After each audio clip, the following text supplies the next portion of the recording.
Welcome back to the channel. I'm Grifu Bernal, and I'm very excited. Let me adjust my camera real quick to present episode 9 of the Skull and Shackles adventure path here at twitch.tv/Grifu Bernal. Oh, I'm looking kind of bright. There we go. The Spear in the Sea. As always, minor technical difficulties, learning internet connectivity, but nonetheless, here's.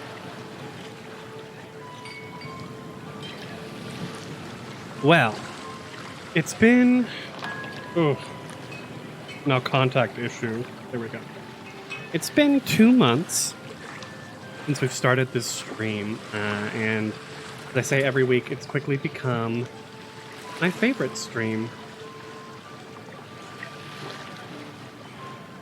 2 months, and in-game 3 weeks ago, Spear, Morska, and Hazlen were press-ganged, abducted from the capital of the pirate territory known as the Shackles, off of the western coast of the continent of Grund.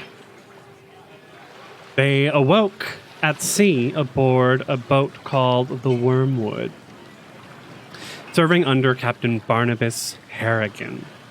Over the next few weeks, they made some friends, some allies, and formed a tenuous partnership/rivalry between the two of them here.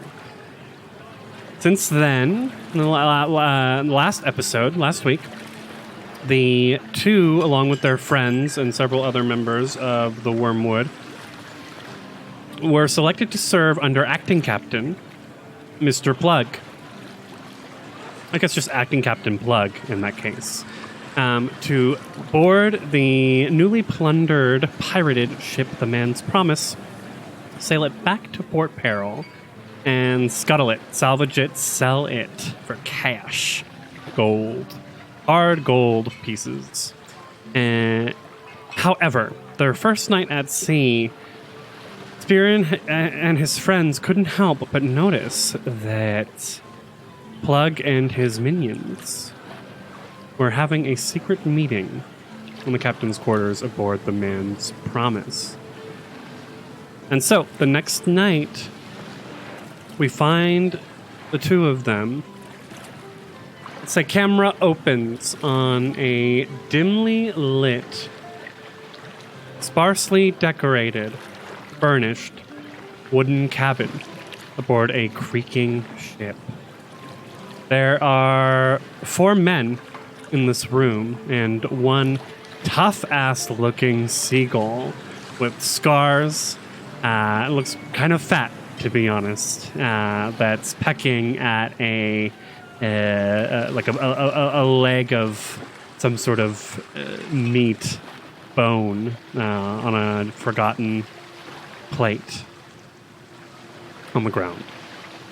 The camera pans up from the seagull, Hawk is his name, to his master, accomplice, Hazlen, a rosy-cheeked, gnomish person with long silver hair and the long eyebrows that are so typical of gnomes on the planet Galarian. Hazlen is sitting cross-legged in his hammock, watching and listening with a odd amount of focus and seriousness, more than it typically passes over this gnome's face. Next to him, on a stool on the ground, is another gnome.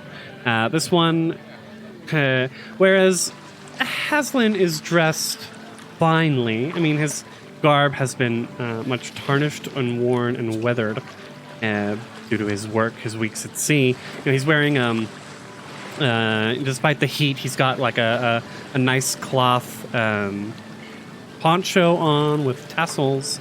And you can see, like, next to him, in an open chest, there's a little bandolier of daggers. as well as some other equipment that maybe he's gotten a hold of in the last few weeks. Most of his equipment, almost all of his equipment was taken from him, and he was unable to get most of it back. The gnome next to him, on the other hand, while appears almost outrageously foppish, wearing a purple, like, kind of gentleman's outfit with a large brimmed purple hat and a big white bedraggled plume in its cap. He kind of twiddles his mustache nervously, while the eye patch on his face, maybe he like readjusts it. Going counterclockwise from there, sitting in a chair pulled in from the kitchen, is a pot-bellied human man, whereas the rest of his compatriots look. Well, him and Hazlen are probably the more paler ones in the room.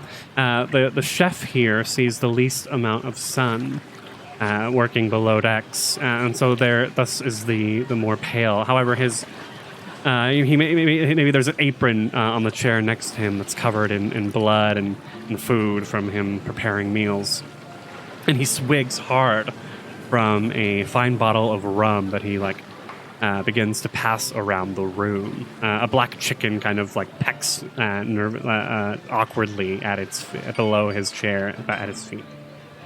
And finally, we come to the other tall male in this room. He, at first glance, looks human, with a kind of deep olive skin tone.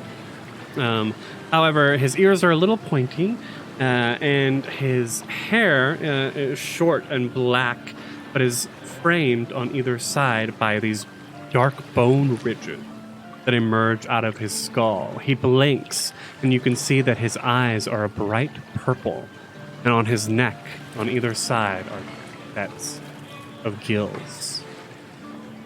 Spear holds on to the amulet around his neck and removes his hand, and we can see a skull and crossbone set with what looks like tentacles coming up around and the bones and grabbing onto them.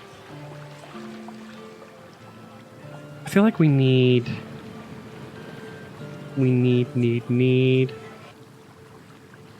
some sort of more dramatic music.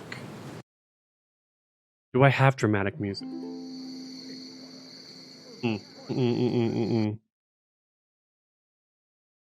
Something more. Let's see what I got.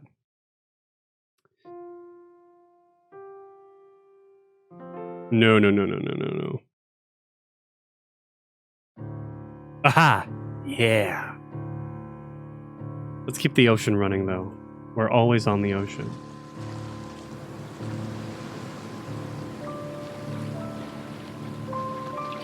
Right. The camera turns to the pot-bellied cook, Chef Croup. Ambrose Fish Guts Croup. Right, so, like I was saying, if it were me in charge of this ship and I were a right bastard like Mr. Plug, the wind begins to howl outside and we can hear a slight pitter-patter of rain. I wouldn't be sailing the ship to peril at all. I'd be taking it somewhere nearby. What do you mean nearby? The silver-haired gnome Hazlen says. He's got a little apron as well on his near his hammock, noting him as Chef Croup's assistant. If you've been with us this far, you know that Hazlen's been working in the kitchens with him for the last few weeks. Right. It's easy for free captains to sail their ships in. Gotta keep with that accent. It's easy for free captains to sail their ships in Port Peril. Whatever stolen ships they've gotten, quite easy to sell there. I mean, it's a pirate capital of the world. But there is a place nearby, a place called Blood Cove. Well, more notorious port. More notorious than Port Peril. Hazlen says to him. Yes, well, Blood Cove is a bit, let's say, on the edges of things, Group says. If someone wanted to give pest the furry captains, well, they could head there. Somewhere on the Slithering Coast. It's a dry dock called Rickety Squibs. For a price, there's an old sailor there named Rickety Hake who refits ships into squibs. Sorry, I don't mean to be an ignoramus, but what's a squib? The Azarketi man, who is not human after all, but a gilman, clears his throat. A squib. Well, where's his accent? A squib is a ship that has been changed to look different. It should sail normally the same as it did before, but you move the sails around, change where the angles of some of the walls are, and it would take you would have to take a really close look to recognize it. I wouldn't be surprised if the ship had gone through something like that before. The other gnome... Nope. There he is. The other gnome, Conchobar Shortstone, kind of is glaring at Spear as he speaks. No. What do you mean by this? I mean, I saw a... Ooh, that's a little loud. I mean, the ship has sailed under other names before. As I was working the ship earlier yesterday, I saw that the nameplate was covering an old one. A nameplate that referred to it as the Motley. The Motley, eh? Well, we're a motley crew, as it is. An apt name for us, the whole. But the ship was taken from... these 4 different accents are kicking my butt. The ship was taken from Rahadumi sailors, no? Perhaps they bought it from someone else before. Right, Hazlen says, but what is this about squibs? Why would Mr. Plug want to turn the ship into a squib? Well, like I was saying, Spear said, you wouldn't be able to recognize it. That means, well, if he... Well... Okay, this is where I start to have issues. Is he able to... My question is, does Spear understand Plug's motives well enough to be able to make this guess? I'm going to go ahead and give him a sense motive check.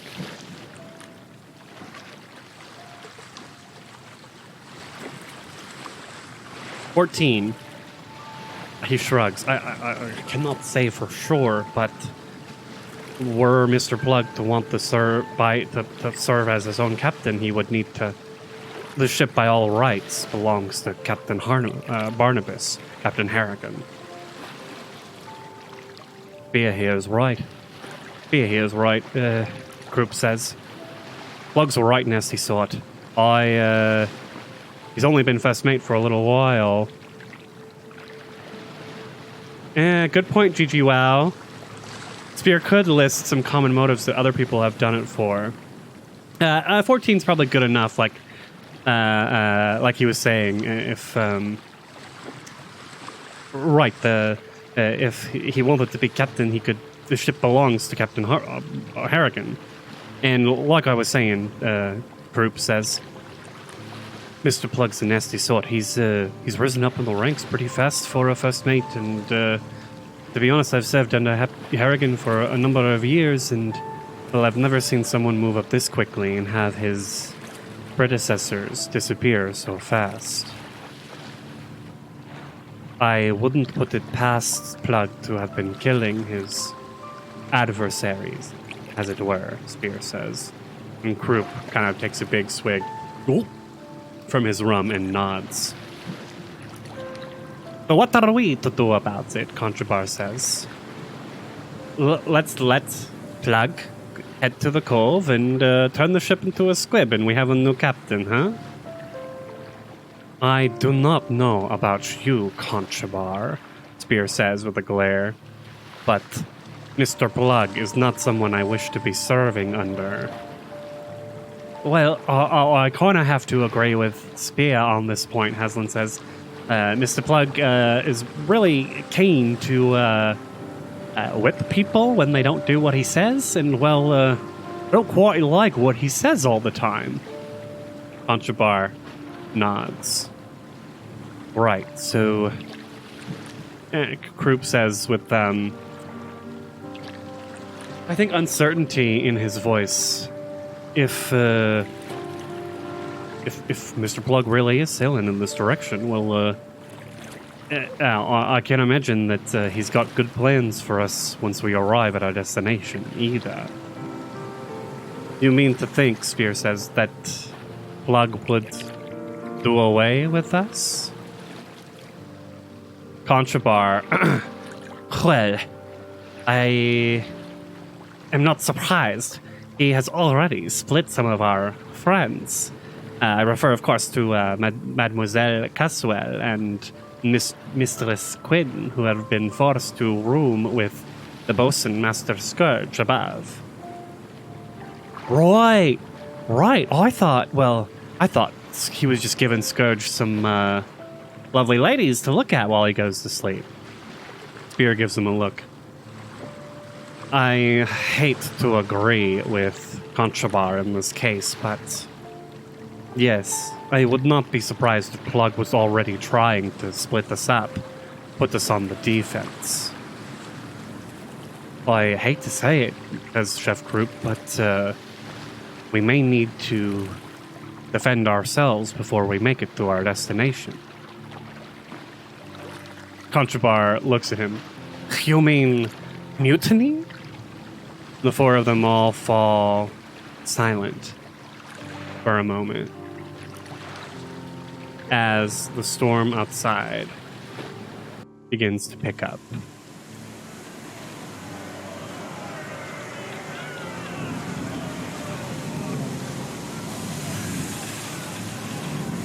I think that's it for now. In the morning, the crew wakes up, and there are sounds of shouts coming outside as the morning bell is being rung. All right. As the crew heads up top, Master Scourge, the bosun, and acting first mate, begins to shout, everyone on the riggings! Where is his voice? Everyone on the riggings! Get your arses up onto the ropes! And get to work! We've got the storm's a doozy! And we've got a ship to sail through it! So you better keep your asses on tight! He shouts. I don't know what that's supposed to mean.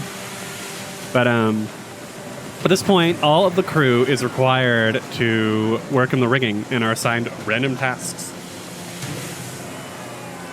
Excuse me. So we're going to have to go ahead and roll. I think Hazlen is like, right, Master Scourge, I've got to go attend to the chef downstairs. Oh, no, you don't, you little squirrely gnome. You better get to work, too. Let me assign you a task. So we're going to go ahead and assign a task. Let me go ahead and pull up the the rigger tasks.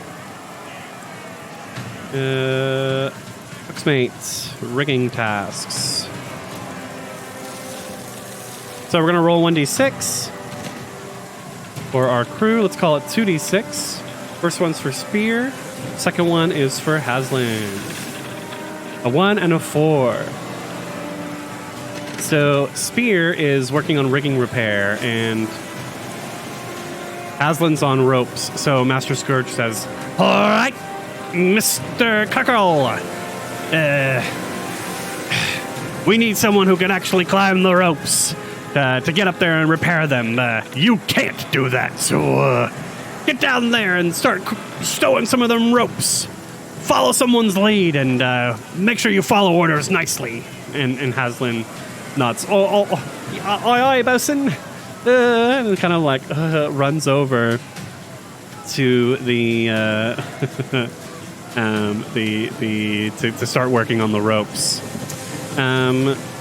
This is going to be a DC 10 Profession Sailor or a Dexterity check. However, there's a storm happening. The DC of all such tasks increases by +2. And they're going to have to work through the night.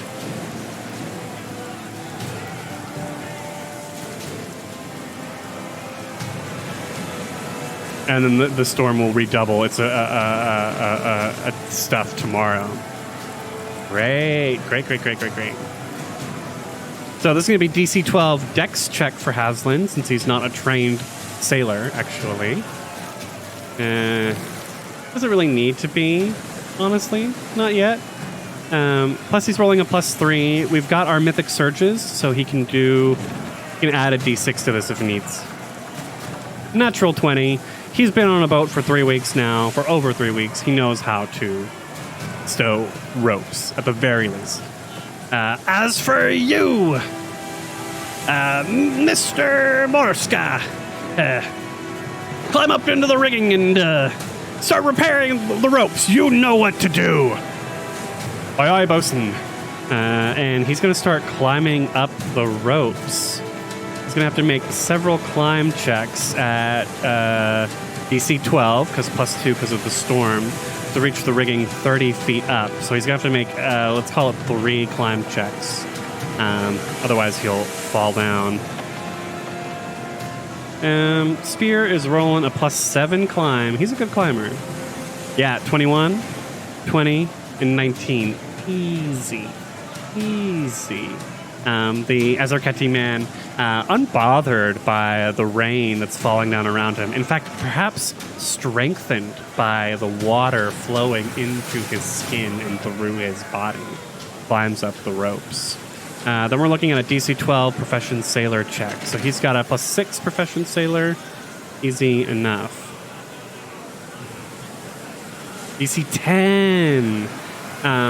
He's working on some of the ropes when the ship lurches to the side, and he one hand goes and he's like, ugh! And we're going to roll a Mythic Surge with that.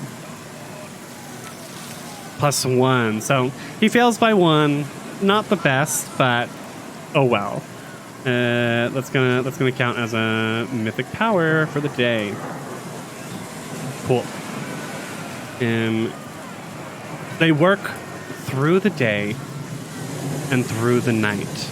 And as time is going on, the camera, trying to think about, because, yeah, so the camera turns at some point as they work through the day and into the night.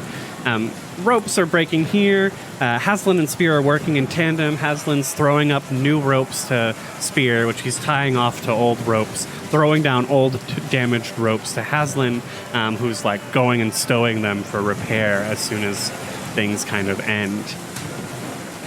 Let me go back to this.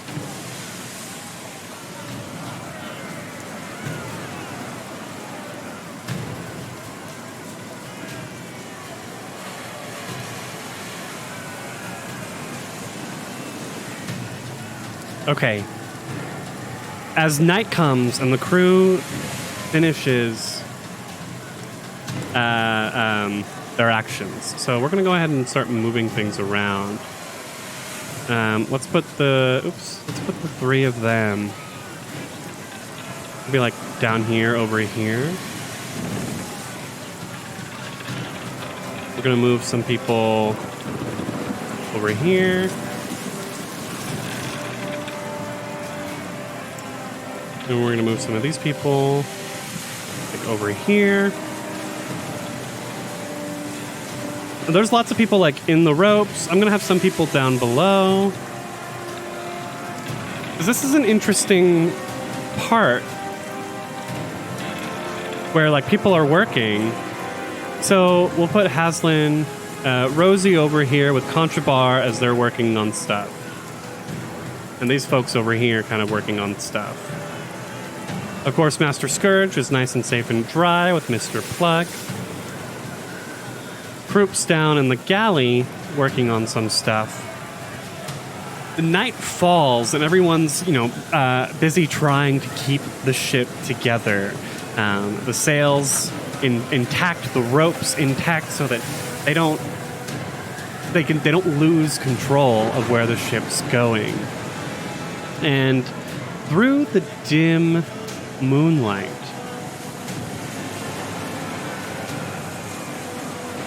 we see two creatures swimming up towards the boat. These creatures, well, what do they look like? I mean, we have the picture here, but I want a nice description of what they are.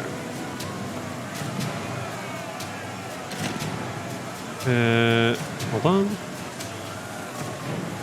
Green-skinned, small creatures, almost looking like goblins at first glance, swim through the water, holding... What are they holding?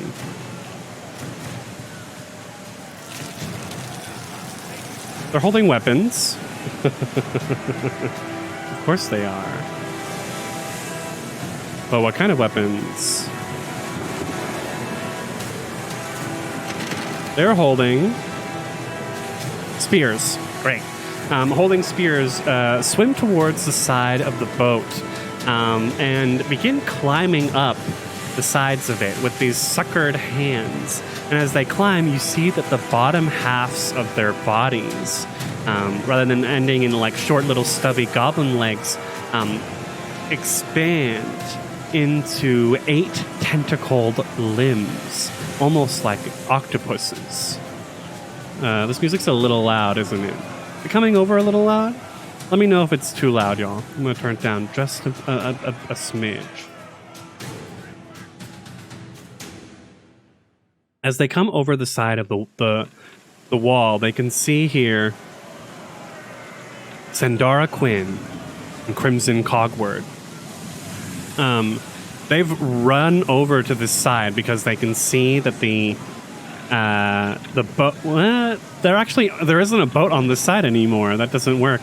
They've come over to the side because where the boat should be, they can see ropes kind of flailing around, and Crimson grabs the railing and leans over to grab at the ropes when the goblinoid hand instead grabs his leg and, using the slick water on the deck below him, knocks him on his back, his head hitting the hard deck beneath him. He cries out.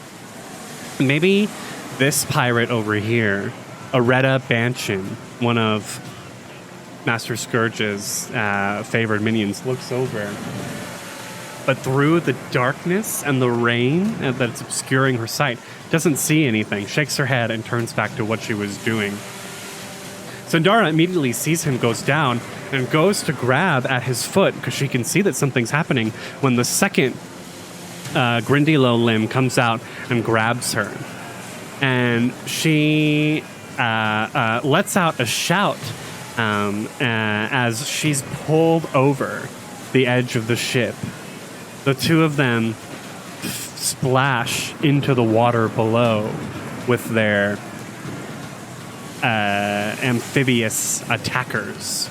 And as they're shouting, being dragged away through the water, a tentacled limb comes over their mouths to silence them as they're being dragged away.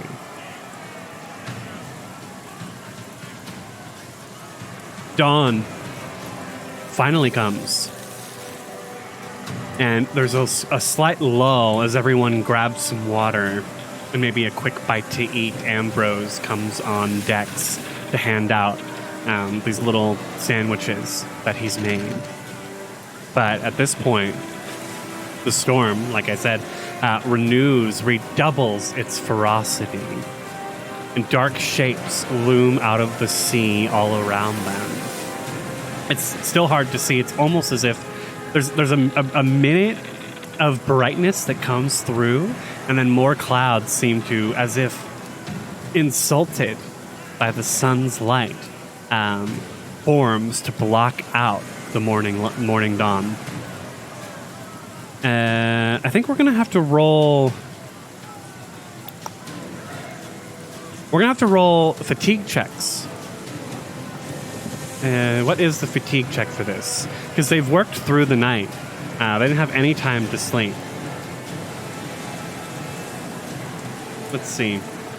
This is similar to the storm that we had at the end of our first week at sea. DC 14 Constitution checks. No, excuse me. Yeah, DC 14 Constitution checks to avoid becoming fatigued at the end of their second shift. Cool. Let's head back to my notes. And so both of these, our guys, are going to have to make this check.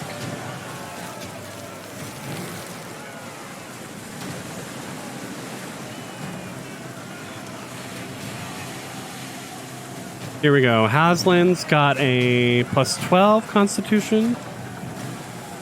Or plus 1, rather. Let's give him a Mythic Surge. That's a 9. 6. That puts us at 15. He is not fatigued, but he does use up a Mythic Surge. Since we didn't get to sleep, I'm gonna say our Mythic Power levels for the day do not restore. I'm going to say they have to sleep to get those mythic powers back. And we're going to go ahead and roll for Spear as well. He has a plus 2 Constitution. We're looking at a 14. 4. Oh my god. There's no way he's going to be able to make it. So unfortunately, Spear is fatigued. Maybe he stayed up the night before thinking about this possible mutiny. Maybe all of like the fellow pirates up in the rigging with him have kind of left him alone to do his work. So he's been pulling extra duty while up there. We need to give him we'll call him fatigued there. I'm gonna go ahead and add the condition. Fatigued. What does fatigued do exactly, you ask? A fatigued character can neither run nor charge and takes a -2 penalty to strength and dex. Doing anything that would normally cause fatigue causes them to become exhausted. So we're going to put him up here in the rigging. Hazlen's here, and I think Hawk is flying around him. Or maybe Hawk's trying to just stay dry under cover.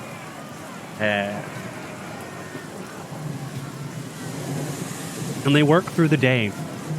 We'll go ahead and we'll roll again on this. We're looking at a DC 12 check for Hazlen, so he's rolling with Dex. 14. He's got the easy job out of the two of them. Spear has been able to... Well, he needs to stay up in the rigging, so we're looking at DC 12 as well. 24... 10 and 16. Okay, 15. Yeah, a 10 isn't enough for him to fall out of the rigging because it's only a 12. But it doesn't. It means that he can't move for a minute or anything. And then he's gonna have to give a profession sailor check, which is a plus 6. To see how he's doing. Plus 10. So again, he's not doing very well on the ropes. Plus 3, but he uses another mythic surge.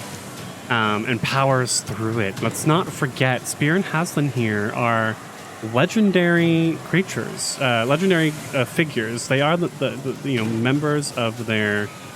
They are the protagonists of this story, and thus are better than other people.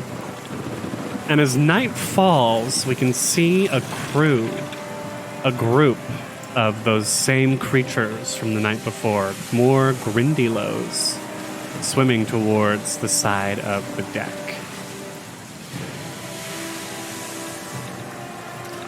Let's put on our pirates music, huh? No, it doesn't fit. We'll keep with the storm. Let's see. Double check my notes real quick. The success of the kidnapping emboldens the Grindylows, and 6 more of the creatures climb aboard in search of prey, only to run into the PCs. They immediately attack, attempting to trip opponents and knock them overboard. But once half of them are slain, the remainder flee. Okay. So. Spear has, like, kind of climbed down, and he's handing off a rope to Hazlen, who's bending down to grab some rope when let's say 2 of them climb over. Yeah, like that. 2 of them climb over. I'm gonna give them stealth checks, and I'm gonna give both of our party members here a perception check. Let's yeah.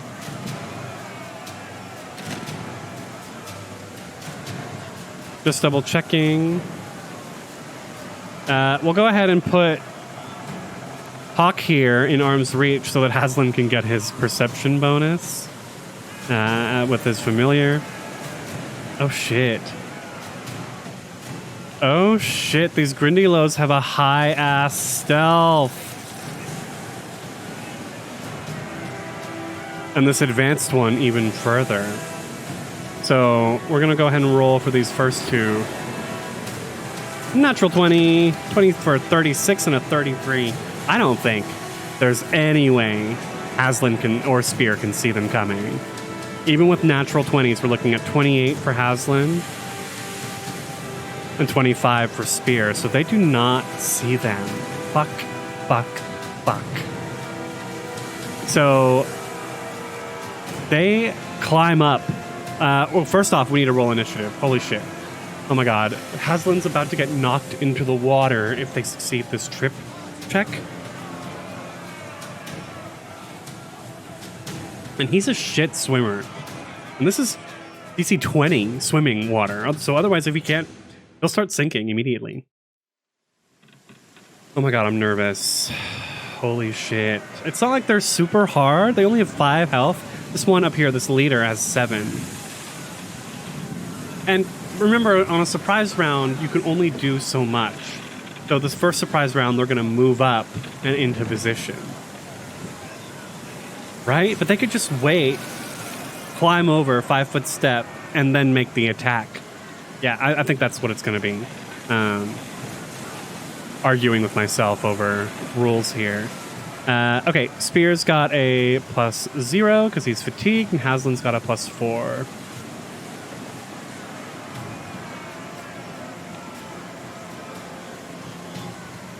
Nope. I need to roll. I need to at least put a number in there.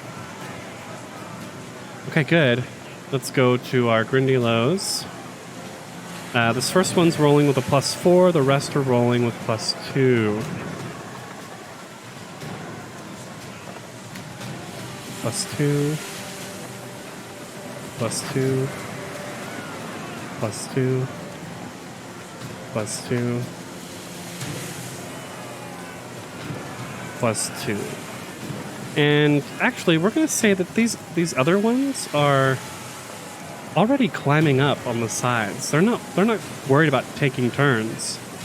They're just going. So let's see what we've got here, huh?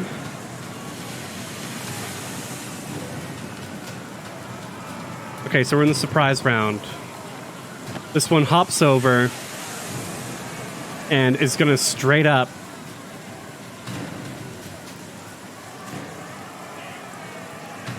to trip opponents and knock them overboard.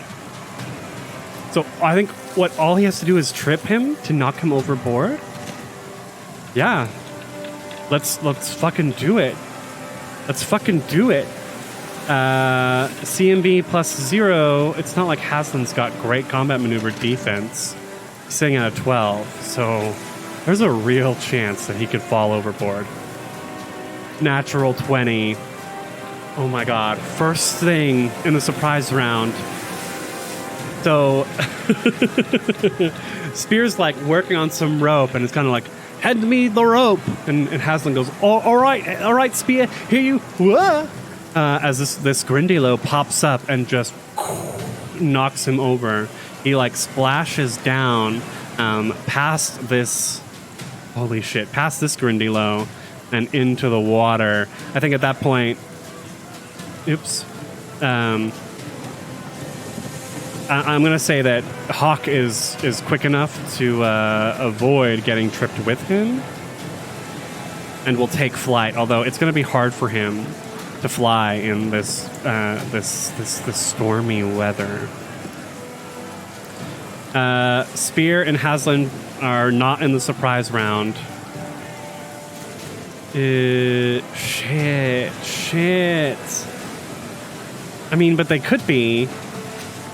We still have several other Grindylows to roll surprise rounds for, just stealth checks for. Let me get those going. Well, no, plus 12, plus 14. Okay, this was 36. This was 33. So I'm going to this one. 27. I didn't even roll their perceptions though. God, they're doing so good. Forget about it. Don't waste time. So this one, I'm nervous. Climbs up. They're moving with ease, and they're almost like well trained. I'm gonna let Conchobar notice him as soon as this happens, and Rosie here too. So at least they can they can notice the Grindylows while Spear goes to save. Holy shit. I thought because of their mythic and gestaltness that this would be a combat just between the two of them, but with Hazlen straight into the water, it's suddenly becoming dangerous. And this advanced Grindylow comes up here, sees Spear and the ropes, and goes, shouts something out. And then this last Grindylow comes up as well. As soon as they get on deck, Conchobar and Rosie are going to roll initiative too. Let's get them in this battle. They need to be. We need their help. It's also important because we'll be relying on them later on as well. In fact, for the rest of this book, Rosie and Conchobar will be acting members of the party. So Conchobar turns. Rosie! Nope. Rosie, look! Attackers! What? Holy shit, she says. And like reaches for the axe on her belt. Okay, let me import her into this. All right, Conchobar's sitting at a +2. Rosie's at a +6. So let's get them in the order.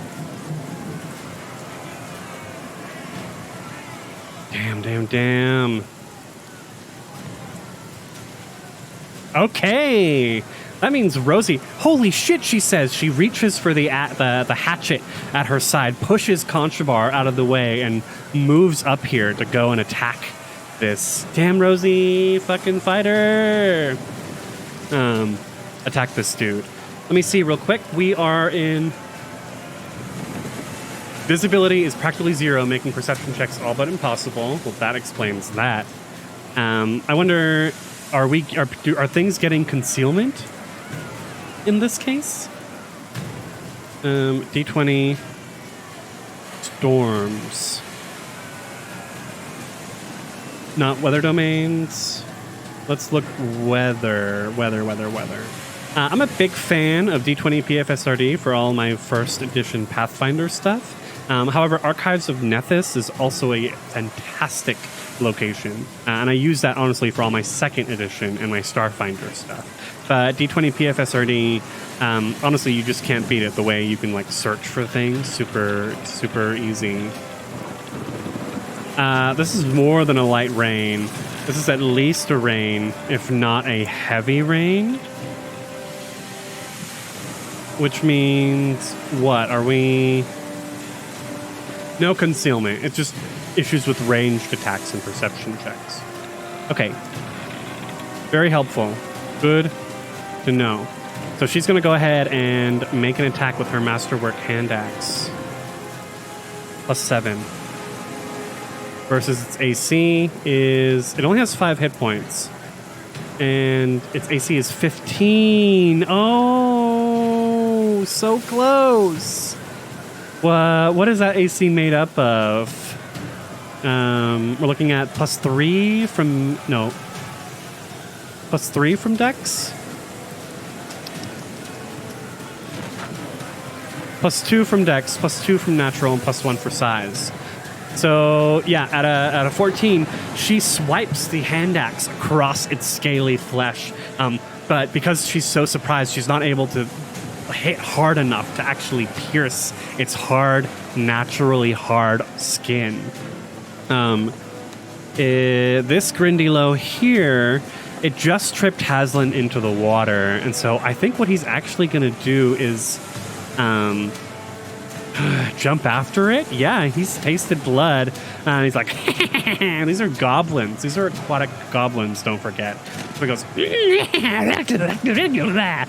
literally climbs over the edge of the railing with its octopus limbs and falls into the water below.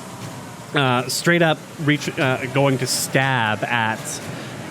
our man Hazlen, who has yet to act, so he's flat-footed as far as we're concerned. At the very least, we can say he has mage armor on. I mean, he's got the one spell. Why wouldn't he put it on? Like, he has mage armor and long shot, so why wouldn't he cast mage armor? But why would he? It only lasts for 2 hours. So no, he doesn't have mage armor on. He's sitting at a 14 AC. And this, let's be real, you know, he's not just casting shit to cast shit, especially if it only lasts for 2 hours. Okay, +2 for the spear attack. 15, that hits. 1d6 +1. In the roiling water, as Hazlen's still underwater, he hasn't even been able to like come up. 6 seconds later, he feels like a deep stab in his side, and the gnome cries out. We're going to say he's holding his breath, don't forget. So we're going to call it 1 round for holding his breath. And I don't think you lose... I don't think you lose rounds of your breath for taking damage. But I may be wrong. God damn. Keep this in mind. Underwater hazards, whirlpools, flowing water. Let's see, holding breath. Swim. You must hold your breath. You can hold your breath for a number of rounds equal to twice your constitution score. If you take a standard or full action, it reduces the remainder by 1. So yeah, where he doesn't lose any. That would be mean. Yeah, thank you, GG. Wow. Yeah, I thought I knew about the constitution, but there's also, leave it to Pathfinder. You also use up the breath you have every time you take a standard or a move action. So just swimming makes you use up your breath. Crazy. So he's going to be using that up. But so he's at round 1 still. Yeah, and so we can see as he's like, the water begins to turn even darker with his blood. It's Spear's turn. He needs to climb down out of this rigging and get to the ground because he sees all these Grindylows pop up.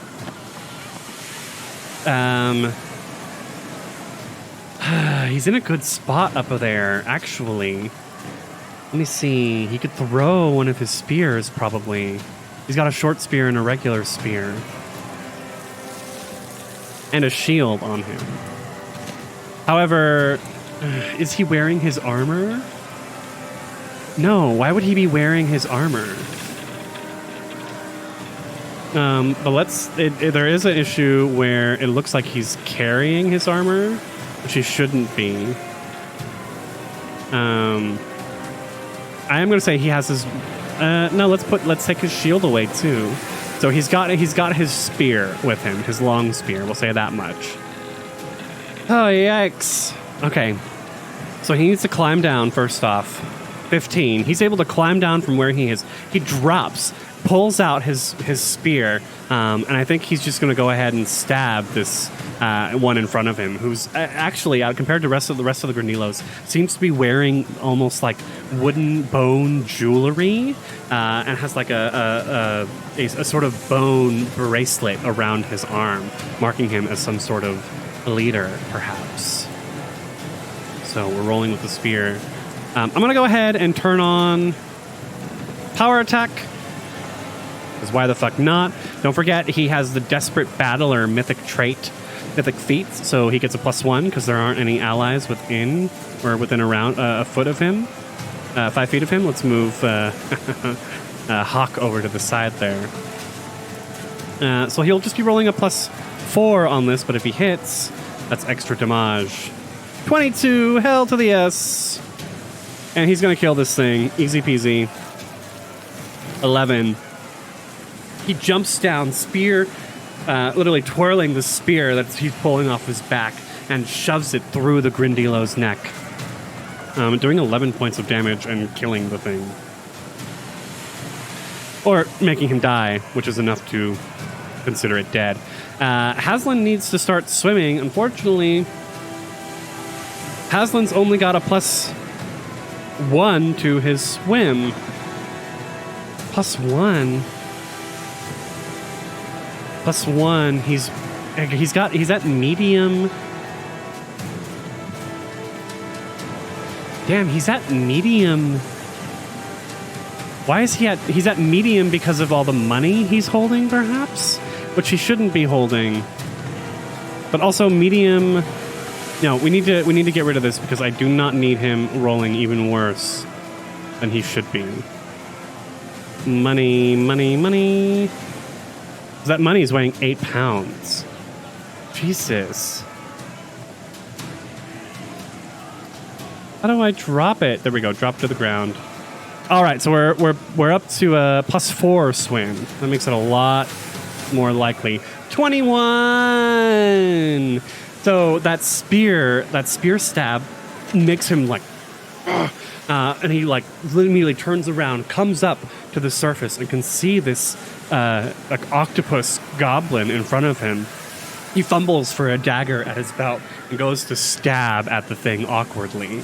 We're in aquatic terrain. He does not have a swim speed. He is using a piercing weapon with a successful swim check, so he's going to be attacking normal. Thank God. And we're going to go ahead and use one of our mythic abilities here to do a surprise attack. So first he'll do a regular attack. +6. 23, that does hit. For 1 point of damage. He like lunges forward, stabs it, pulls the dagger out, flips it in his hand in the air, and tries to jam it into the creature's neck using a surprise attack from his mythic trickster abilities.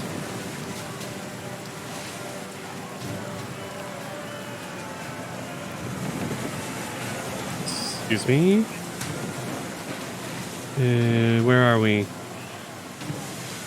Surprise attack. Add your tier to the attack roll. So this is +7. Against its... Yeah, that hits for a surprise attack. So we're getting that sneak attack, 1d3 -1, plus 1d6. For 2 points of damage. God damn it. The thing is still alive, but it grabs at its neck in pain and surprise. Okay, these Grindylows here are not happy about what just happened, so this one's going to take a 5-foot step and go to stab spear with its spear, 1d20 plus 2. Is that right? Yeah. 7, that's a miss. Spear is able to dodge the attack. This one is going to take a 5-foot step and do the same thing. We get the +2 flanking bonus for a dirty 20 that hits.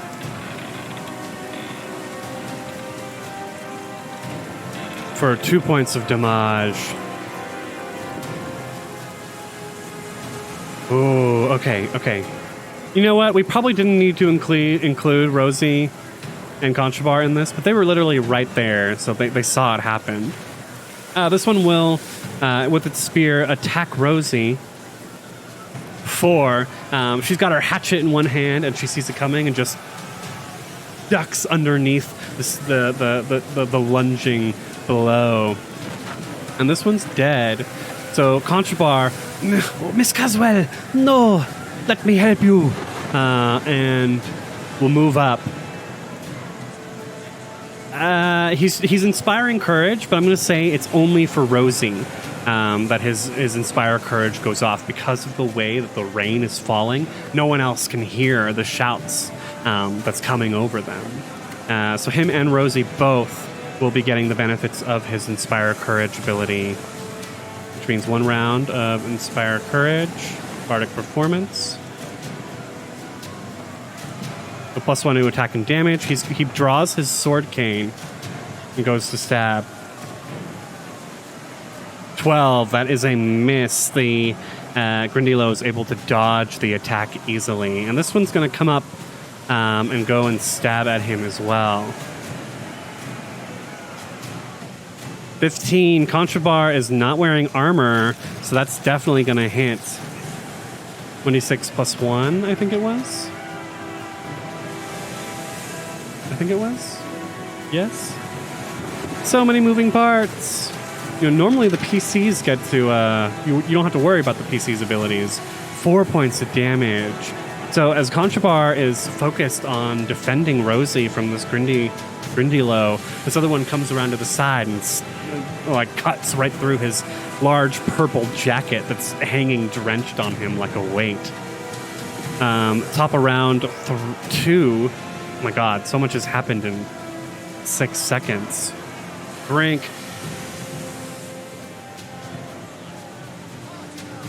Rosie sees that, and she feels inspired, and so she Conchobar, fuck you, dude, and goes to attack the Grindylow. Rosie has a pretty good attack score. +7 with this Masterwork Hand Axe, +1 for the Inspire Courage is a 16, so that barely hits. And she's going to get some extra damage, +3, +1. 5 points of damage. Not enough to kill it, but enough to stagger it. She chops at the creature's tentacles, and it almost leans forward on what you might call its knees. The aquatic goblin says in return. This one's here in the water, and I think what it's going to do with Hazlen is simply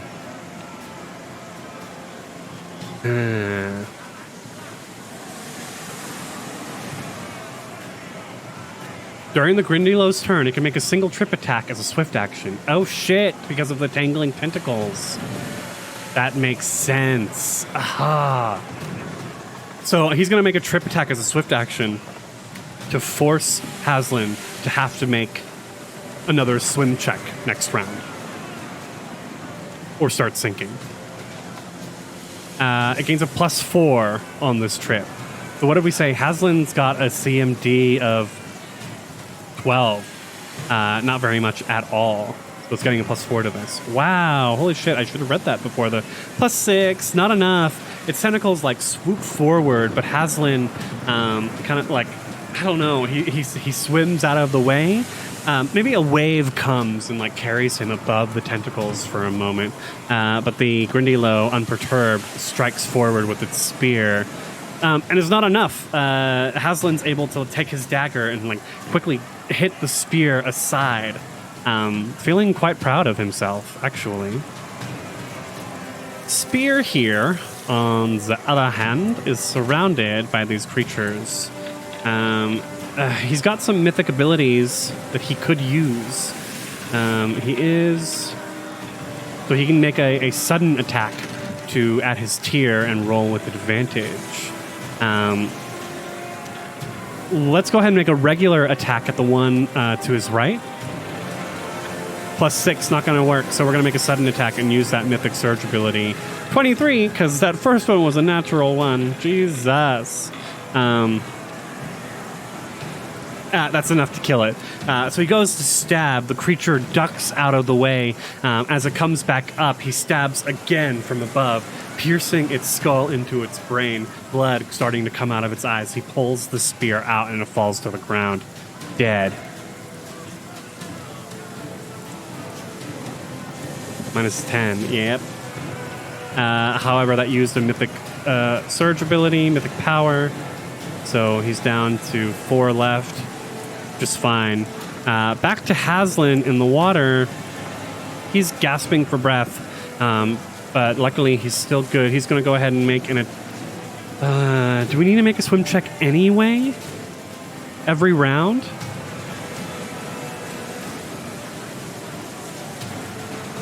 Once per round while you're in the water. Yep. Yep. Shit. So if he doesn't make the swim check, then he would make this attack at -2 and do half damage. That's crazy. He gets a +4 on the swim, but even then, it's a 20 DC in this water. 18! If he uses a mythic surge, he successfully makes the swim attack. The swim check. Wow. These mythic surges are saving the fucking day. If we weren't mythic, there would be some major issues here. So he kicks his little gnomish feet with all his might to try and stay above water. And is going to go ahead and strike out with his masterwork dagger. He's rolling a +6, not enough to hit. Let's go ahead. No, we just used a mythic surge. We can't use another one.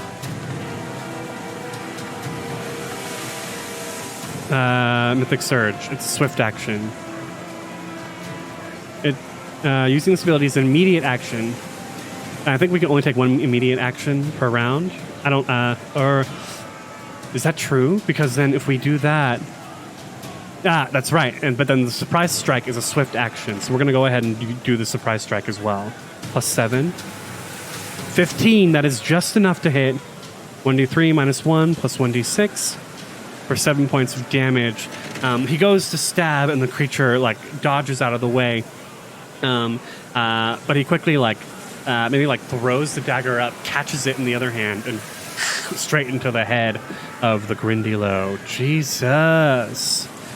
Yeah, GG wow. I mean, we've got a party here with the NPCs. We've got these 4 here, but I also don't want my characters to die.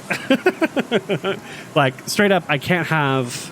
In a regular adventure campaign, I think it would be okay if the PCs died occasionally, but in this case, I'm trying to tell a legend about Spear and Hazlen specifically, and so I really don't... And having them die is counterintuitive to the entire process. So making them mythic not only makes them seem stronger than characters normally are, but it literally also gives them the ability, as soon as they go below 0, they automatically stabilize. So there's no, bleeding out, essentially. But yeah, thank you, GG WoW. You gave me a lot of great tips as we were prepping for this campaign. So the Grindylow dies, and Hazlen clings to the side of the ship and is going to try and climb up. With some rope that's hanging off of it. 20, he begins to climb up. Good for him. Holy shit. He is proving way stronger. Yeah, it's the Legend of Spear and Hazlen, not backup character number 2. Besides, I got character artwork commissioned. I can't have these guys die. I can't even have the familiar Hawk, the seagull familiar named Hawk die, because he's a part of Hazlen's character art. But that's okay. We're telling a story here. It's all about the rule of fun with this kind of stuff. Hazlen begins climbing up. He is fucking bawling out right now. That's half of our Grindylows, which means we need to start making... They're going to start trying to escape. I want to at least make I can make this trip attack as a swift action. GG Wow says, well-known role-playing rule, character cannot die until after their art has been revealed. Of course.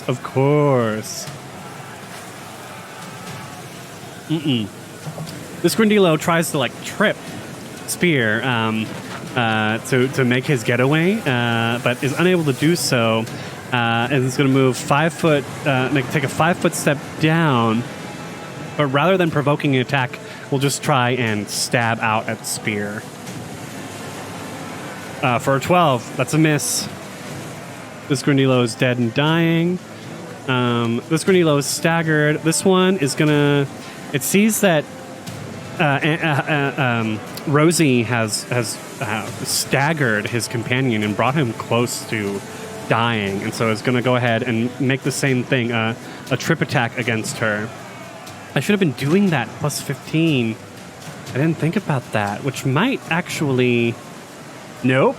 Rosie's a fighter. Her CMD is 16. So he goes to trip her, and she just stomps on his tentacles with her boots. And so he's going to take a 5 foot step and plunge over the side and begin swimming away. Coward! Conchobar shouts. Let me pull him up.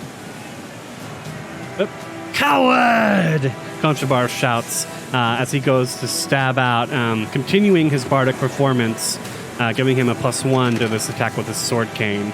+7, not enough against this Grindylow here, who can only do...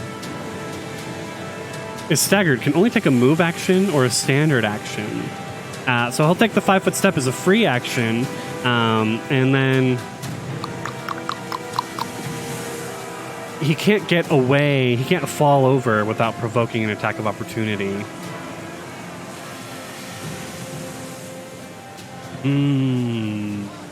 He'll stab Rosie. +5, that's a total miss. Rosie, emboldened by Conchobar's, martial prowess words, is going to fucking kill this thing. What is it, 1d4 +4? And she does. So as Conchobar's shouting, "Coward!" She says, "Oop. Fuck you and the fucking octopus legs you rode in on," and takes the hatchet and just chops multiple times against this thing, killing it. Where are we? This one's dead. So back to Spear. This one is trying to get away, and Spear's going to go ahead and with power. Let's turn power attack off. Actually, I want to actually hit this thing.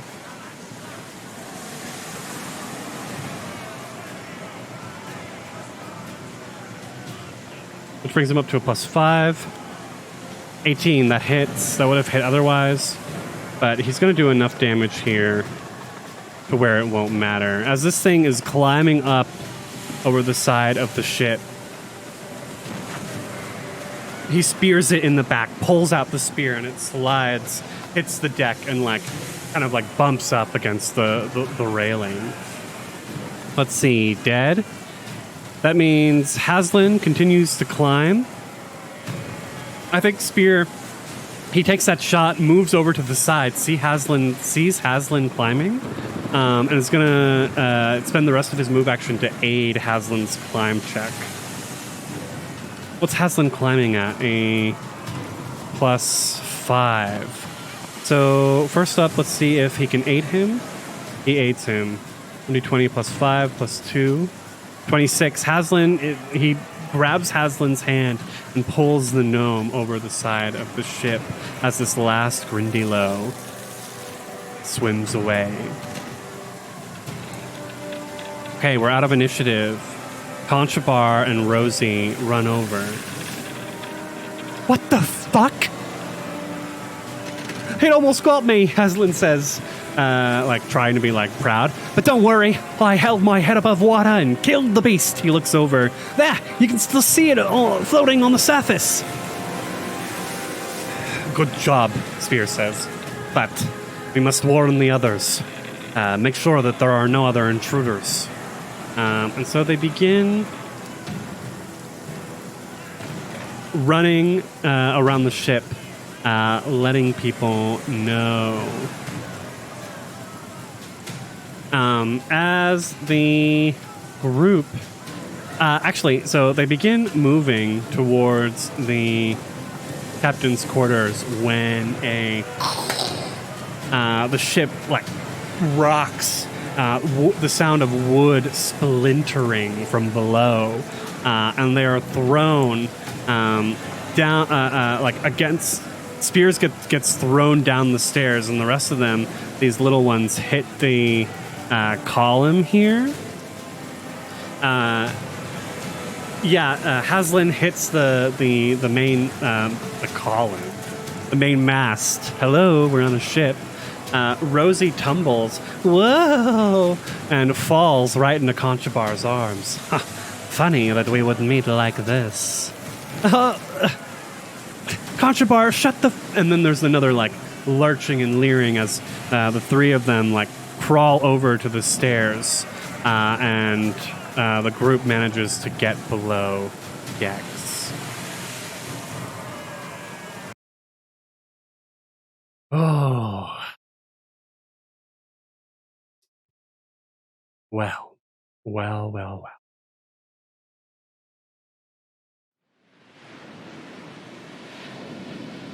Hi, Gojo Supremacy. Thank you for joining today.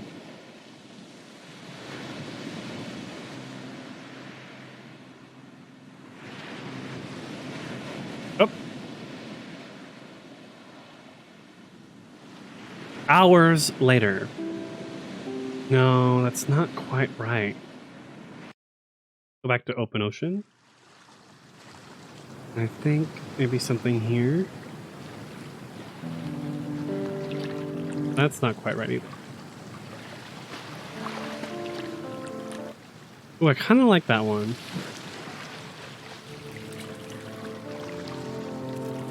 I kind of like that one too. Hours later, the storm begins to abate. And finally, the sun rises. We see the man's promise. The ship laid out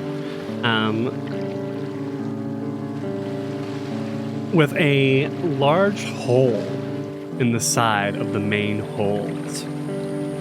On the starboard side, that would be the right side, near the ship's water barrel. So something down in this area.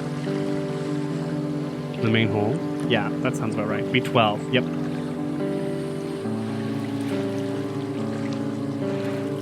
Mr. Plug and Master Scourge are down below. This doesn't look good, Master Scourge. Aye, Mr. Plug.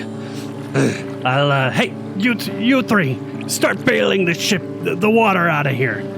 If we don't begin repairs immediately, the ship will start sinking. Yes, Mr. Plug says. The rest of you should begin dismantling the ship's deck in order to repair the vessel. Master Scourge, I expect you to oversee repairs down here. Aye, Mr. Plug. In fact, give me I'll send two of my best down to be running the bilge pumps. We've got to keep the ship above water. Yes, and I'll call roll. Let's move Master Scourge down here. We'll take Aretta. Who is this? Phipps? Yeah, we'll take Aretta and Phipps down to pump the bilges. Those fucking bastards. And on deck, we've got the rest.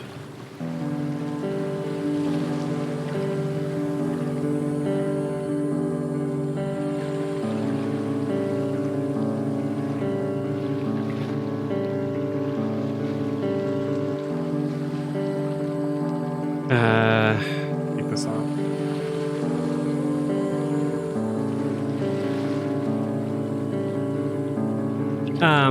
Mr. Plug's looking around. Is there?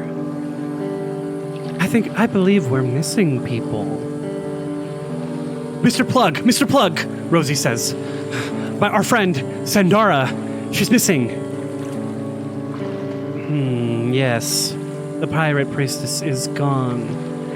It looks like Mr. Cogward is missing as well. What? Spear says. Cog is missing? Where could they have gone? Oh no, Hazlen says. Maybe they were thrown overboard during the storm, like what happened with Rosie that one time. I do not know, Spear says. Sandara and Cog, they were excellent sailors. They would not just be thrown so easily overboard.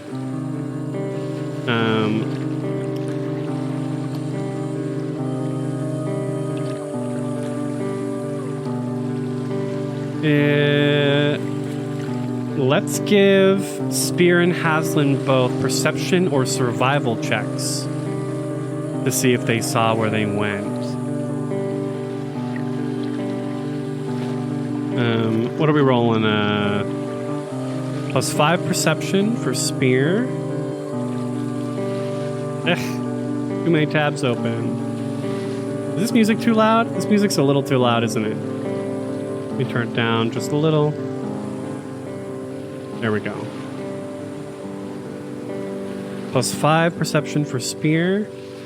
Great, and we'll go ahead and roll Hazlen's anyway, just because he's got it. +6. Thanks, Akira. Hey, good evening. How are you?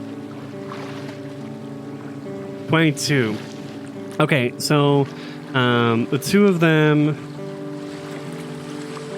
are kind of looking around. They pop their head in here. They're looking around, and they come over to the side of this ship. Spear says, when was the last time anyone saw Sandara or Cog? And then maybe Areta, she's like, I don't know. They were working last time I saw them. I thought they cut out early to grab some shut-eye. I wouldn't put it past them. Over here, you say? Spear says. Spear, I hate to be the bearer of bad news, but look, right here. You see these sucker prints?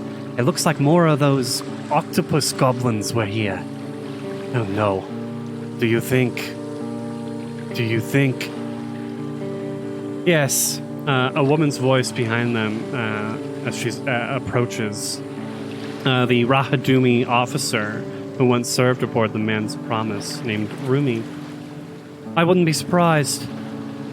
Those are Grindylows that you described. Little goblins with octopus's feet, or octopi feet. They're quite nasty, although described. Of course she knows what they look like. Their bodies are still on board. Grindylows, they're quite nasty, but they've been known to take a victim or two away, sort of takeaway meal, if you can imagine. Hold up. Where does that voice come from? Hold up, Spear says. You mean to say Sandara and Cog both have been taken as food for those nasty creatures? Well, that's not right. We've got to say something. Or he looks over and he sees Mr. Plug kind of scowling. Or maybe you can say something, Spear? Spear is already walking towards Mr. Plug. Mr. Plug. Sandara and Cog, they did not just fall overboard. They were taken by the Grindylows. Listen, they may or may not have been taken, and that really doesn't matter to me, Mr. Plug says. Spear, Hazlen says. Look right here, and he holds up a wooden symbol, a wooden necklace that has a wooden shield with a skull and crossbones glued to the front of it in ebony. What, didn't this belong to Sandara? Yes, Mr. Plug, this is most obvious. Sandara, as a priestess of Besmara, would not just leave her holy symbol around in such a bad spot. I have better things to worry about, Mr. Morska. The ship is in danger of sinking, and if we don't immediately get it repaired, we will all perish, regardless of your two friends. Mr. Blug, Master Scourge comes up from below deck. I'm afraid to report that when the vessel ran aground, the water barrel burst. And, we've got no water, sir. You're kidding. Unfortunately not. That storm was pretty nasty, pretty nasty. And, if we don't drink water soon, we'll all be in trouble. Fine. Listen, Spear, Hazlen. Since you two have so much energy to expend, he turns around and he points to the horizon. Take the ship's cutter and a couple of empty barrels and go and find fresh water and supplies on that island. If you're not back, Master Scourge, how quickly do you think these repairs can get done? I've got my best men on it, so should take about a day and a half to get her up and running. It's not going to be, as we say in the biz, ship shape, but it'll keep us above water. You've got less than 24 hours to return the water, or the ship will sail away without you, regardless of if we have enough supplies. We're not that far from land that we won't be able to survive. No, less than 24 hours. That's 2 days. So you've got less than 48 hours to get to the island, find supplies, and return. Or we'll leave without you. Aye, 'tis a fair agreement, Mr. Plug. And, it's your wise words. 2 days. We don't even know anything about that island over there. Nope, that's not an Australian accent. 2 days? But, Mr. Plug, we are just two people, and we could use some help exploring the island. You would choose to send us alone? Do you really need everybody on board? Let's give him a diplomacy check. We're going to give Spear a diplomacy check. And I think Hazlen's going to try and aid. Oh, right. The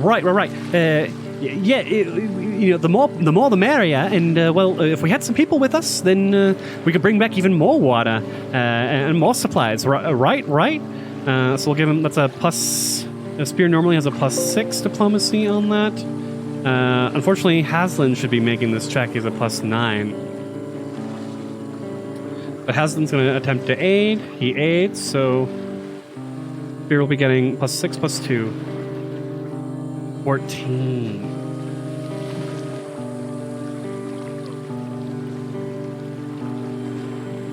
14. Plug is fine. Why don't you take those two with you? And he points to Conchobar and Rosie. They're so small that honestly, their help would not be needed. I hear you. We will gather our supplies and take off immediately. Hazlen, come down with me and we'll grab some barrels. Okay, all right. And so the two of them go to grab Conchobar and Rosie. What did he say? Are we gonna? Rosie says. Are we gonna go and find? We're gonna try and go and find Sandara. And Cog. Don't. As the Conchobar says, do not forget about the Cog. Well, let's get below decks. And they go below decks as they begin gathering their supplies. And Croup is there, of course.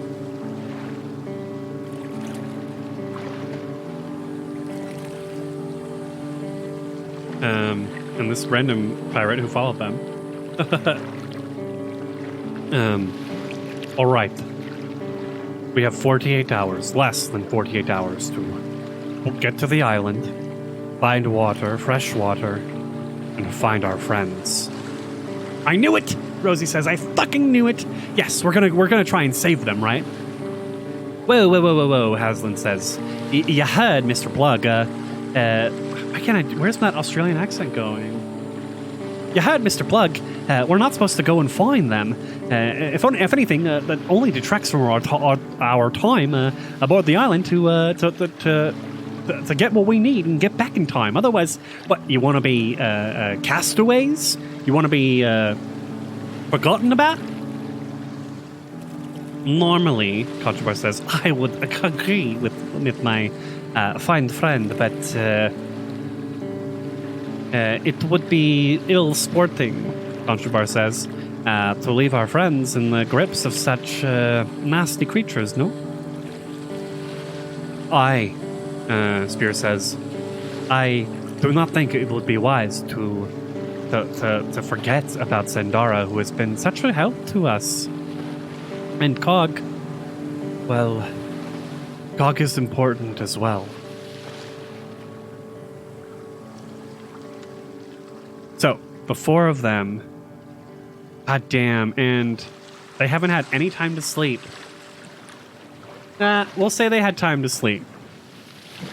So they can at least get all their abilities back. Get this fatigue off. Get fully healed. Because... Oops. We're gonna say... normally I would roll for it, but we don't need to at this point. And take off. So... we go to Bone Rack Isle.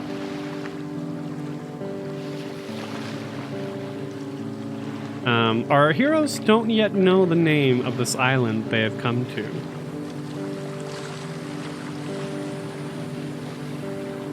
But from the boat, they can see quite a bit of it here. They immediately to the south of the wrecked Nan's Promise, they can see a large stone mountain. Mountain's not the right word. First off, the waters around the isle are crystal clear, but are surrounded by coral reefs that seem quite beautiful.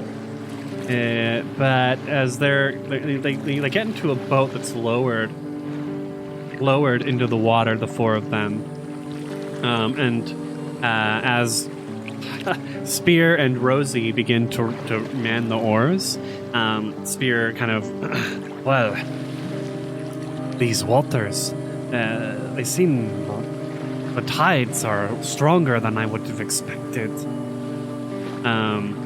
Do you see anything of note? Hazlen's looking. Well, it looks like there's a quite right thick jungle on this side of the island. I can't say if it goes all the way around the island. He's like squinting in the bright midday, bright morning sun. My nose is a little stuffy. But, well,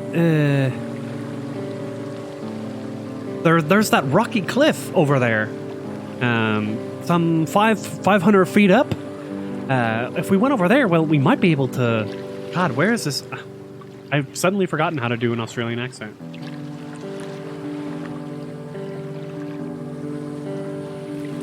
If we climbed up there... Nope. If we climbed up there, then maybe we could get a better view of the island. That is a astute observation, my friend, Conchobar says. Right. Astute is the word, I think. However, there doesn't seem to be anywhere to land. It looks like it's all just rocks. But wait. There. You see that? Conchobar, the two gnomes are in the bow of the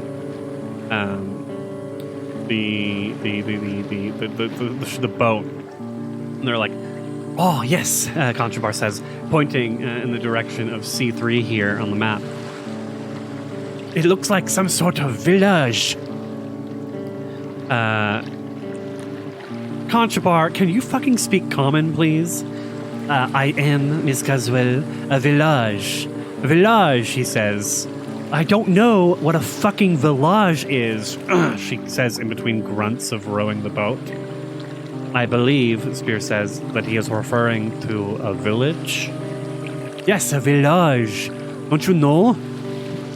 Yeah, it does quite look like a village, but I don't see any people on shore. Maybe we start there? It's as good a place as any. And so the four of them make their way towards C3. Go ahead and put them on the map here. Where is our fine feathered friend? He's coming well. Quack! Hawk squawks as they begin making their way. Oop. Forward. Damn it.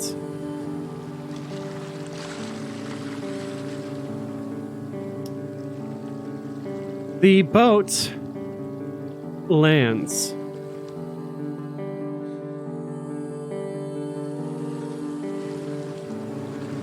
I need to move them all. I need to make them smaller too. There we go. And group them together. As the boat lands on shore, they can see that this village, a fishing village, there's a small gathering of collapsed mud huts sitting on the island's northern beach.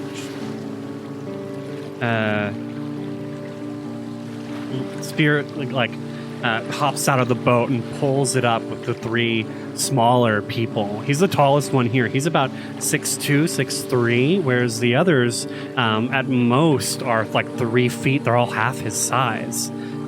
Interesting. I don't know if I've ever seen a party with like this many small characters. So he hops out and he pulls the boat up onto the beach far enough. And maybe Rosie hops out to like pull it up with him so that our more genteel friends can walk with keep their feet dry.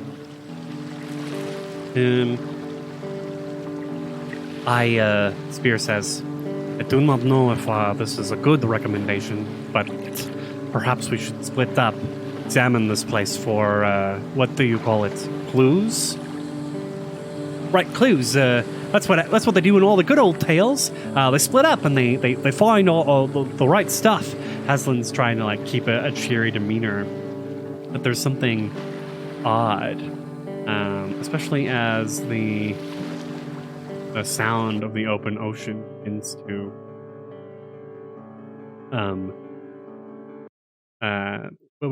fade away.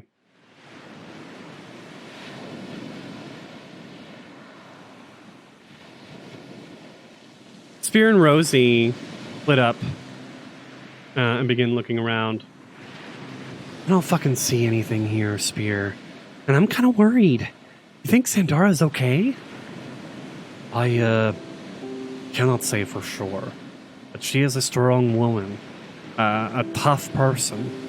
And well, I do not think that she would be serving Besmara in the capacity that she has if she were not strong enough to survive something like this.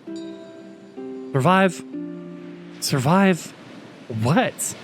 I mean, those fucking goblinoids, are they like What are they even doing with her? That I cannot say. I have never met such a creature. Nor would I understand. But, well, Rumi, the woman, the Rahadumi woman, she said that it was to take sort of like a takeaway, food for later. If all they wanted was fucking a takeaway, why would they come back? Do they think we were like easy pickings or something? They must have. If they were able to take 2 of our crew without anyone noticing during the slithering storm. Why is it called slithering storm? Because we're on the slithering coast? Weird. Or it's more that they were like slithering creatures with their tentacles, I suppose. If they were able to take 2 of our crew without anyone noticing, well, I'm sure they sent more of them to see if they could take more of us, or perhaps they even were the cause of our crash, although with the coral reefs surrounding this island, I'm surprised we didn't crash sooner, honestly. Well, honestly, I'm just fucking glad to get my feet on fucking solid ground for a minute. As dismal as this village is, I feel like Rosie kind of trembles, or she like searches for words. I feel like I finally have a fucking say in what happens here, or like control. It's almost like I'm getting like to be able to make decisions for once instead of having to listen to fucking Plug and Scourge boss us around and threaten us with their whips. I understand what you mean, Rosie. I too feel oddly,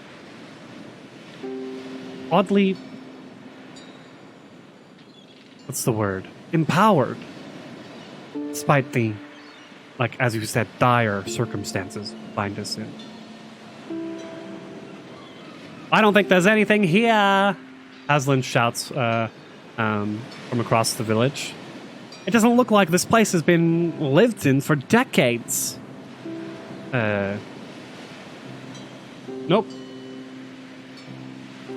Yeah, Conchobar says, or we, rather. There's not even any treasure. Whatever it was here has been picked clean. Almost like as if we're walking amongst the bones of a once long-lost civilization. Wow, Hazlen looks at him. That's really a poetic way of putting it. Thank you, my friend. I do try my best. Poetry is a part of my trade. Is it really? Oh, I didn't know. I mean, you've got the right look and everything. I'm sure you can understand. You two tell quite the tall tale, Hazlen. If anything, your gift at the storytelling is almost better than mine. Well, you do me no favors. Spear comes up. Can you two stop complimenting each other for a minute? Look, we've got 2 paths here to take. There seems to be a path leading away from here. Yeah, there seems to be a path leading away from here. South, it looks like, through the jungle, which, if anything, doesn't look like a jungle, but more of a swamp. And, well, we could head that way. I do not know how often the path has been held, but we could also head, east towards that tall stone, and maybe get a better view of what we're dealing with. What do you think? Honestly, Spear, whatever the fuck you want to do, I'm fine with. Yes, I must admit, Conchobar says, I could be swayed in either direction. Spear looks at Hazlen. You looking at me? Well, in the best tales, the ones who often succeed, they take a moment to observe and, take a look around. But, I don't know, we're not in a story, Hazlen says. Well, this is real life. And so like you said, Spia, I could go either way. So we're going to go ahead, and before we end our stream today, we're going to go ahead and roll the motif story engine. We're going to leave this up to chance. Oh. The question is, does the party go straight into the swamp south? It needs to be a yes or no question to work best. And so we're going to roll 2d6. A 2 and a 4. A 2 is a no, a negative answer. A 4 is good, notable, or average. They don't feel... They feel strongly about not going straight into the swamp. At the same time, our third here is the tarot card. So we're going to see exactly how they feel. The publican. A chaotic good wisdom card. Interesting. The publican. Publican. Arrow meaning.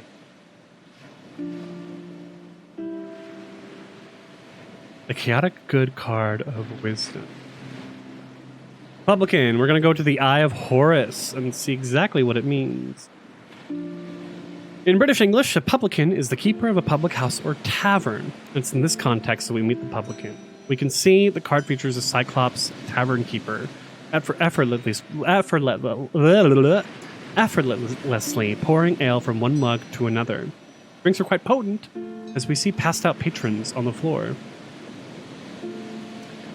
Cyclops in Pathfinder are able to see near glimpses of the future and avoid danger or harm to itself. In this respect, the publican represents a sense of community and camaraderie, so they are all feel bound together in this moment, the four of them, knowing that like it's more than just chance. They've been brought here together. It's a shared sense of purpose. But not one that defines them completely.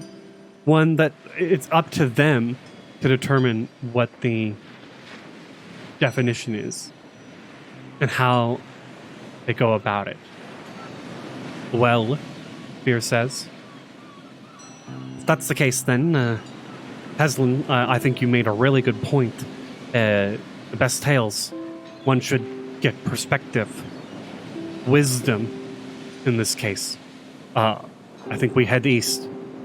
All right, I did make a quite good point, didn't I? For once, Hazlen, Rosie says. You did good, bud, and she pats him on the back. For once, Miss Caswell, you know, Conchobar says, you know I have the utmost respect for you, but Hazlen here is a mind of true knowledge and experience. Without him, I do not know if we would have ever gotten this far. At the very least, his cooking has kept us alive for many weeks. Right, my cooking. Just maybe if we maybe tonight I'll cook up something nice. Try and combine our field rations a bit. Right? You all have field rations, right? And they all kind of look at each other.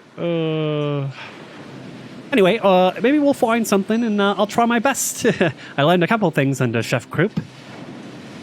And so the four of them begin walking eastward along the beach towards the fist, this stony fist that seems to punch itself out of the ground, with a fat, scarred seagull named Hawk flying over them. And that is the end of our stream tonight. Thank you so much for being here tonight, everyone. I super appreciate the support. As always, I hope you are enjoying the story so far of the Spear in the Seas. We're playing through the Skull and Shackle adventure path. Please stay tuned for the raid. We're going to go ahead and raid Roll20 app.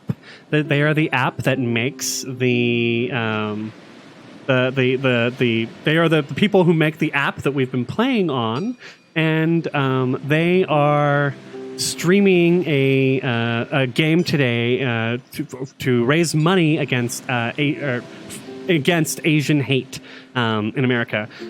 One of Manapot's, one of Manapot Studios' favorite people, Pooja, is streaming with them today, as well as a couple other people.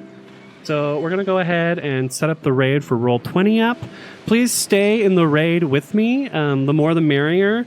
It makes me look better playing in simple, and I'm super supportive. I'm super grateful of the support as well. Okay, everyone, that's the end of the session. I hope you all have a good night and be well.